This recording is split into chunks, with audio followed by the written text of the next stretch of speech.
How long did it take you to get your permanent residency? That's 166 days.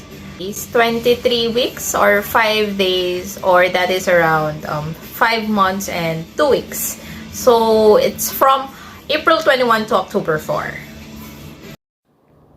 Is the application difficult? Not really, as long as you are eligible. What's the hardest part? And definitely on the waiting of the results. What did you do while waiting? Productive things. I enrolled in French class, did household chores, listened to TED Talks, and career skimming, which is very important, or practically job hunting. What careers were you looking for while you were waiting? Remote medical writer jobs specializing in medical devices. What type of application did you apply for permanent residency? Spousal sponsorship in Canada. Give me 3 tips before migrating to Canada. Expect the worst and hope for the best. Apply in US-based or Canada-based companies while you are still in the Philippines so that your job experience would be carried over when you go to Canada. When did you get married? In January 2022 and applied for spousal sponsorship in April 2022. What's the most difficult part in applying for residency? Fixing the photo evidences that would convince the immigration team that me and my hubby are in a real loving relationship. How did you prove that you are in a real and loving relationship in the photos? Showing specific photos of our wedding, such as exchanging of vows, exchanging of rings, and kissing at the last part. What documents do I need to bring before applying?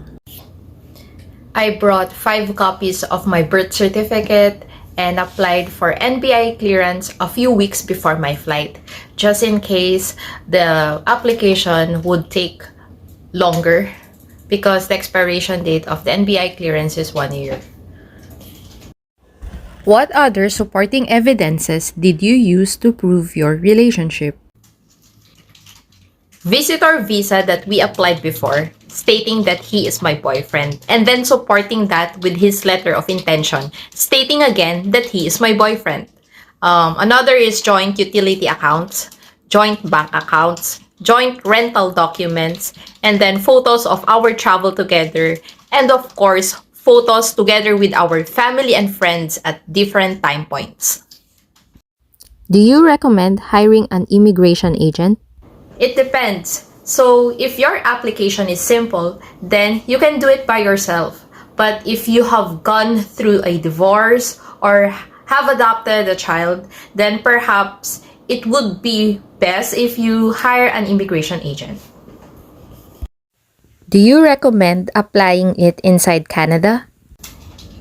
It depends. So if it is financially challenging for you to apply inland Canada because you wouldn't have a job here at first, then it would be best for you to apply it outland or apply it inside your home country. But if you cannot handle, for example, a long distance relationship and it is not a challenge for you to be jobless at first while waiting for your permanent residency, then you can apply inland or spousal sponsorship in Canada class. Can you go to school while waiting for permanent residency? Ideally, you cannot go to school, but you can apply for student permit for you to go to school while waiting for your permanent residency. Can I apply for work permit? When you apply for spousal sponsorship inland, normally you can apply also for your open work permit along with it.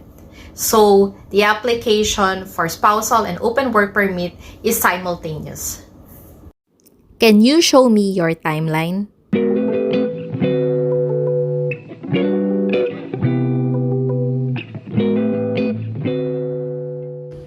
What final advice can you give? Be honest and write well in your explanation letter.